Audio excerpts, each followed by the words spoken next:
Patrick. Assalamualaikum warahmatullahi wabarakatuh. Hai Bestie Boy and Bestie Girl, bagaimana kabar kalian hari ini? Semoga kalian baik-baik saja. Kali ini Toong Dong beserta jajaran direksi akan membahas sebuah film yang berjudul Crime Story. Secara singkat ini dia sinopsisnya. Film ini menceritakan di sebuah kota yang dimana setiap orang bersaing untuk mendapatkan sesuatu yang mereka inginkan. Sebuah kota yang penuh dengan tindak kejahatan mulai dari pencurian, kekerasan, narkoboy, pembunuhan, jeng saja bana akan kita temui di film ini. Kisah berfokus pada dua sahabat yang bernama Krimer dan Wajah. Mereka berdua adalah pencuri amatiran yang kemudian bertemu seseorang yang menyuruhnya melakukan tindakan pencurian dengan skala besar. Dalam perjalanannya Wajah tewas sedangkan Krimer mencoba bertahan hidup dan bertemu seorang wanita bernama Camilla. Mereka berdua menjadi kisah cinta hingga film ini selesai. Film ini punya rating 10 di IMDb tapi dikurangi 6,5 yang jika dijumlahkan adalah langsung saja tanpa banyak cerita ini dia yang check in dong.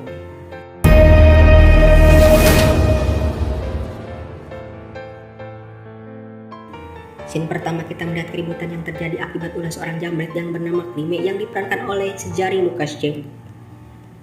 Ini dia orangnya. Lalu muncul seorang polisi yang bernama Sibki yang diperankan oleh Piotr Witkowski. Terjadilah kejar-kejaran antara mereka berdua yang pada akhirnya Krimer pun tak bisa didapatkan. Gagal nanding suaminya. Tibalah Krimer di rumahnya yang sedikit acak-acakan. Yang tak selang berapa lama datang sahabatnya yang bernama Wajah yang diperankan oleh Michael Petersky.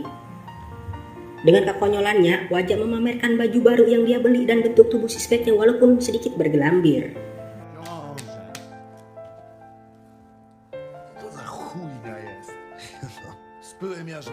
Layar bergeser di mana seorang wanita sedang menangis karena putus cinta atau entah apa itu saya juga tidak tahu.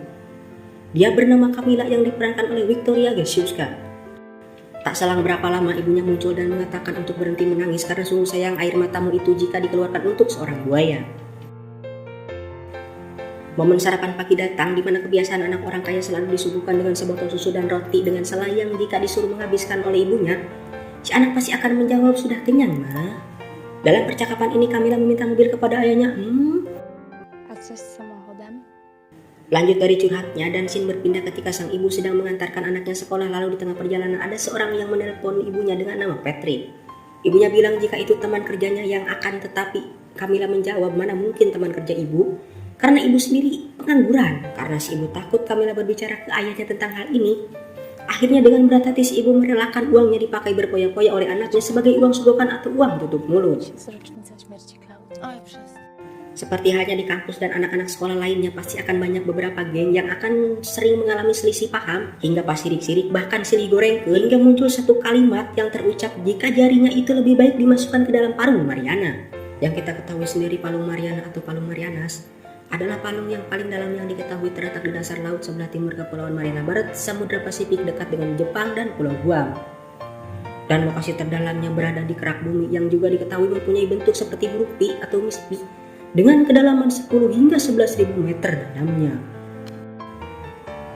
Lanjut, tapi semua rasa kesal itu berubah saat Camilla menunjukkan kartu yang dia bawa yang diberikan oleh ibunya tadi. Anak durhaka malah dipakai poya-poya anjir sama teman-temannya. Layar berpindah di mana Krimer dan Wajah sedang membahas kejadian semalam tentang keributan mereka dengan salah satu gengs di klub malam. Tak selang berapa lama teringat tentang janjinya dengan seorang wanita yang bernama Marta untuk mengantarkannya pergi USG.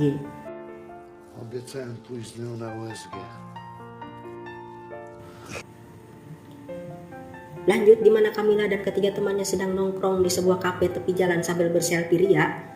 Kemudian datang seorang lelaki yang bernama Tomek. Tomek ini adalah temannya si Cobra, yaitu salah satu temannya Camilla juga. Kemudian Tomek mengajak mereka ke rumahnya untuk berpesta ria dengan mengkonsumsi serbuk garam putih. Satu persatu mereka menghisap garam atau gula itu yang saya sendiri juga tidak tahu itu apa. Tapi yang jelas mereka taleler karenanya. Layaknya orang taleler, mereka berkata sakarap-karap kamana daek.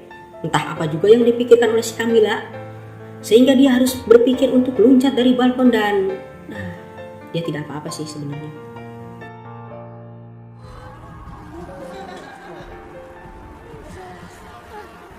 Di satu sisi kita akan melihat seorang wanita yang memakai baju APD sedang memainkan seorang wanita yang sepertinya sudah almarhumah. Di tempat lain, Kremi mendatangi rumah salah satu temannya untuk menanyakan barang yang sepertinya itu serbuk garam penghilang rasa pusing. Di waktu yang bersamaan, Shipki dan Aneta menerima laporan jika terjadi keributan yang disebabkan oleh orang yang memakai hoodie hitam kulit albino yang tak lain dan tak bukan adalah Krimer.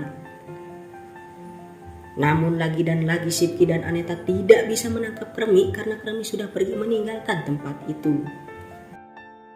Chen berpindah di sebuah ruangan yang disebut rumahnya Kremi dan Wajah. Mereka berdua membahas tentang sebuah pekerjaan yang bisa membuat mereka kaya mendadak seperti mendapatkan 4 angka. Kremi dan Wajah menemui Patrick untuk membahas pekerjaan yang Wajah ceritakan tadi. Diketahui Wajah mendapat informasi pekerjaan ini dari orang yang bernama Papir yang bekerja di tempat penukaran uang di pusat kota. Patrick meminta Kremi dan Wajah mencuri uang salah satu rekan bisnisnya Patrick di salah satu kafe yang nantinya Patrick sendiri akan ada di lokasi itu karena dia akan melaksanakan meeting bersama orang yang akan Kremi dan Wajah rampok. Jadi si Patrick ini mencoba memanipulasi situasi agar dia seolah-olah menjadi korban sedangkan aslinya Patrick lah yang menjadi otak kejahatannya. Teman anjir. Untuk melancarkan tugasnya, Patrick memfasilitasi Kremi dan Wajah mobil hingga senjata api dan uang rokok hingga uang bubur untuk memudahkan aksi mereka. Kremi sempat ragu dengan pekerjaan ini, namun Wajah terus meyakinkan jika mereka berhasil mereka akan dapat banyak uang yang paling penting bisa membayar kasbon pada tukang kopi dan warteg yang jumlah tulisannya hampir 2 lembar kertas folio. Wajah dan Kremi membeli peralatan yang mereka butuhkan seperti kertas batu gunting, palu gagep, tangger gaji, dan mencuri plat ke nomor kendaraan agar mereka bisa menyamarkan identitasnya.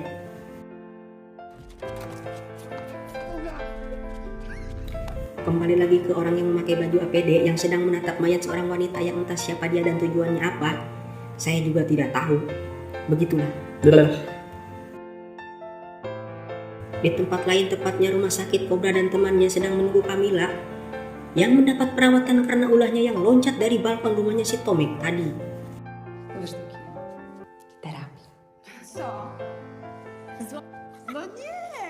Lanjut, Kremi dan Wajah bersiap untuk beraksi melakukan tugasnya dengan matang demi membayar hutang dan modal nikah.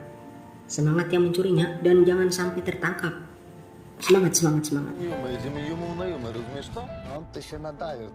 Dengan kekonyolannya, Wajah dan Kremi masuk ke dalam kafe yang di dalamnya sudah ada Patrick dan seorang lelaki yang dalam kondisi tangan terborgol dengan koper yang berisi uang begitu banyaknya. Kalau tidak salah 5 juta celati atau apa itu mata uang Polandia ini. Ternyata lelaki yang dicurangi oleh Patrick adalah ayahnya Camilla yang kita tahu saat ibu Camilla sedang mengantar Camilla ke sekolah. Dia mendapat telepon dari orang yang bernama Patrick. Bisa dipastikan Patrick dan ibu Camilla bekerja sama untuk merampok suaminya sendiri. Anjir emang. Lanjut, kedua sahabat ini yang sedang bersenang-senang karena sudah bisa mendapatkan uang itu dan bisa dipastikan jika mereka akan menjadi orang kaya mendadak atau krediris di kota ini. Namun seketika rasa tertawa mereka terhenti saat mereka berhenti di perempatan lampu merah karena melihat Shipki dan Aneta yang berhenti di tempat yang sama. Mereka tancap gas hingga aksi kejar-kejaran pun tak bisa dielakkan lagi. Kremi dan Wajah berdoa jangan sampai mimpi mereka sirna hanya karena kehadiran Shipki dan Aneta. Di mobil lain, Aneta dan Shipki yang memang sudah sangat greget dan emosi karena setiap akan menangkap mereka selalu gagal.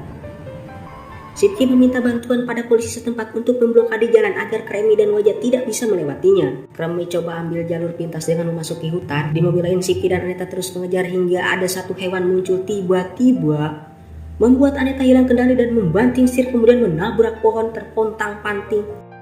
Seketika Shipki turun dan menembak Wajah hingga Wajah terluka dan Wajah pun hilang kendali mengakibatkan mobilnya jungkir balik pak tulisak berbangpak. Wajah terluka parah hingga tak sadarkan diri karena peluru yang menembus dadanya. Walau kondisi Wajah seperti ini, Kremi adalah sahabat yang tidak meninggalkan sahabatnya dalam kondisi seperti ini. Dengan ribanya, Kremi membenyeng Wajah sekaligus membawa koper untuk berlari ke tepi jalan. Lanjut, di mana Camilla datang yang disambut kaget oleh ibunya yang bilang jika ayah tirimu tahu tentang apa yang kau lakukan tadi dia pasti akan marah.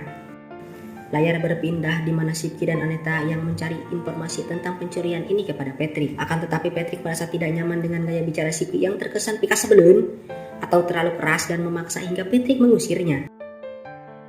Wajah dan Kremi tiba di rumah yang tadi jelaskan ini rumah siapa.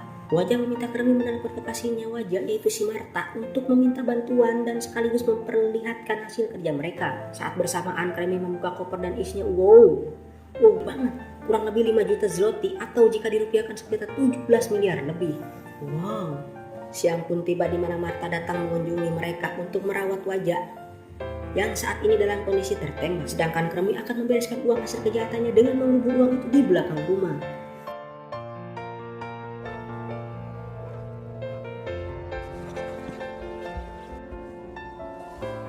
Setelah mengubur uang selesai, Kremi pun pamit kepada Marta dan Wajah untuk membeli makanan di toko milik nenek yang sering memberi mereka THR 1 botol kongguan asli setiap bulan Ramadan. Setibanya Kremi di rumah, Kremi dikagetkan dengan kematian Wajah yang ternyata dibunuh oleh si Patrick yang menanyakan keberadaan uangnya. Seketika pun Kremi menghajar Patrick hingga pingsan, yang kemudian juga muncul temannya si Patrick yang berusaha menembak Kremi, namun Kremi kembali menghajarnya dan menusuk matanya dengan palu atau pahat apa sih itu? Pokoknya gitulah.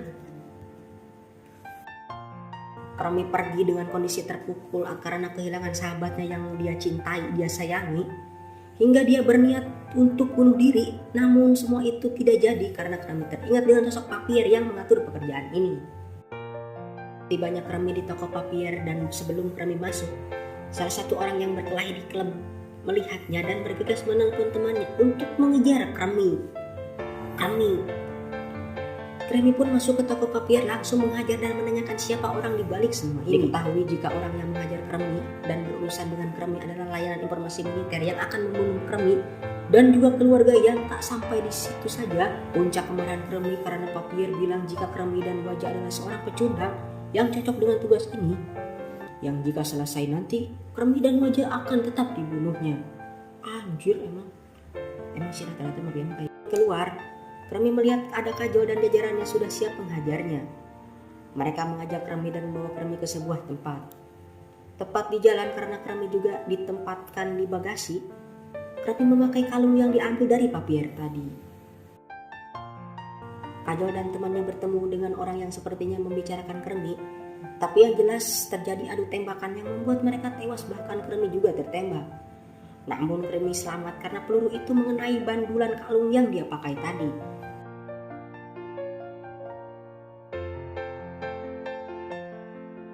Scene berpindah pada Camilla yang sedang mandi dan berselfie, lalu kemudian temannya menelpon dan mengajaknya pergi ke tempat pesta.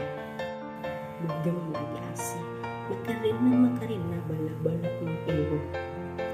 Tepat yang bersamaan kita melihat si Patrick yang ternyata masih hidup dan meminta TKP di pantai tadi dibersihkan agar semuanya bersih tanpa ada sedikit pun. Anti kerut, anti bocor. Kremi mendatangi rumah temannya yang berprofesi sebagai YouTuber. Namun di sini Kremi sedikit usil sama teman-temannya itu. Kremi bilang jika karyanya itu adalah karya orang bodoh, yang akhirnya memicu keributan antara Kremi dan temannya si temannya. Masih apa kurang begitulah. Di tempat lain Camilla yang sedang bergoyang, menari, berteriak dan berhappy-happy di tempat pesta yang ada salah satu orang mengajaknya berkencan. Niat ingin bahagia tapi yang Camilla dapat hanyalah bahaya. Tepat yang bersamaan, Sipki dan Aneta mendapat laporan bahwa Kremi ada di studio musik. Sipki dan Aneta coba mendatangi studio, namun Kremi keburu kabur, tapi Sipki berhasil menembaknya dan menjatuhkannya. Tapi sayang sekali karena Sipki salah sasaran, karena yang ditembak bukan Kremi melainkan Patrick yang membuatnya tewas di udara satu tembakan. Sampai orang yang gitu sama teman sendiri apa gitu, nggak tahu diri. Saat Kremi berjalan, Kremi menemukan Camilla yang sedang dicekik oleh seseorang yang memakai baju APD. Kita kasih nama dia si APD saja lah, biar nggak ribet saya nyebutnya. Enggak, kenapa nggak dari tadi ya? Oke lanjut, Kremi coba mengusir APD dengan membuka masker si APD. Namun sepertinya Kremi kaget melihatnya gitu, ekspresi kaget gimana gitu ya. Pokoknya gitulah. Nanti kalian nonton aja sendiri ya. Setelah si APD pergi, Kremi berusaha membuat Camilla sadar. Sepertinya Kremi jatuh cinta pada pandangan pertama yang terlihat dari cara dia dan sikap dia yang panik dan ketakutan jika Camilla meninggal. Pandangan pertama awal Kremi berjumpa, Kremi melihat telepon Kamila dan mencoba menelpon ambulan. Akan tetapi pada saat yang bersamaan Kamila sadar dan memegang erat tangan Kremi dan berkata jika Kremi adalah malaikat pelindungnya, penolongnya dan sejabannya. Dan juga Kamila meminta untuk Kremi agar dia tidak meninggalkan Kamila sendirian. Hari-hari Kremi dan Kamila penuh rasa bahagia dan semangat. Semangat dan bahagia. Layaknya orang jatuh cinta yang setiap apapun yang dilakukan oleh orang yang kita sayang pasti akan membuat tersenyum sendiri. Cemas hati mulainya. Aduh kapan?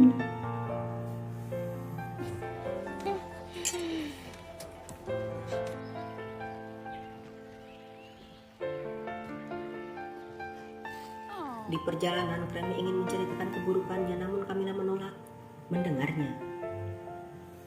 Kamila hanya ingin meminta kepada Kremi jika Kremi akan berbuat lebih baik dan menjadi orang yang lebih baik lagi serta baik-baik dan baik, pokoknya nama baik.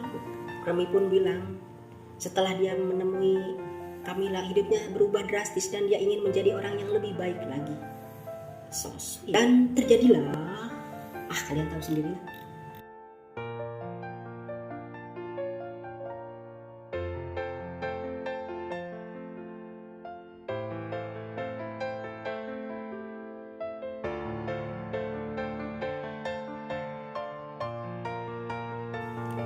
Kamila dan Kremi mengambil foto dan memajang di sosial media yang mengakibatkan Sipki dan Aneta mengetahuinya.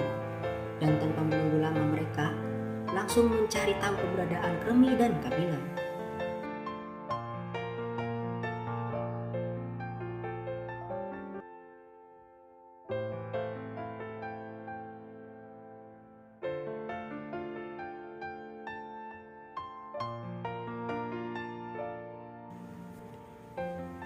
Saat Kremi dan Kamila sedang bermesraan, tak selang berapa lama Sipki dan Aneta datang menggerebeknya.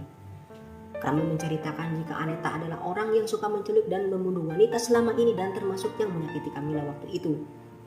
Tak banyak bicara lagi, Aneta langsung menembak Kremi dan juga Sipki. Aneta psikopat anjir. Belakangan juga diketahui jika Aneta melakukan ini karena Aneta merasa dendam dengan wanita malam, wanita penghibur atau kupu-kupu malam yang dahulu merusak rumah tangganya. Aneta pernah menikah lalu punya anak, lalu kemudian anaknya itu diambil karena Aneta diceraikan oleh lelakinya. Kemudian lelakinya kabur beserta wanita malam yang tidak pernah memikirkan perasaan Aneta waktu itu. Namun di sini ada yang aneh, karena film ini pun tamat dengan ending yang biasa saja. Menurut saya, pesan yang mendapat saya ambil dari film ini adalah sebrengsek-brengseknya kita, sebobrok-bobroknya kita. Jika kita mendapat kesempatan, cobalah menjadi orang yang lebih baik, karena akan menjadi lebih baik lagi. Oke, begitu saja, walaupun gak nyambung. Oke, jangan lupa like, komen, subrek, besti subrek. Oke, sekian dan terima kasih. Wassalamualaikum warahmatullahi wabarakatuh. Merdeka.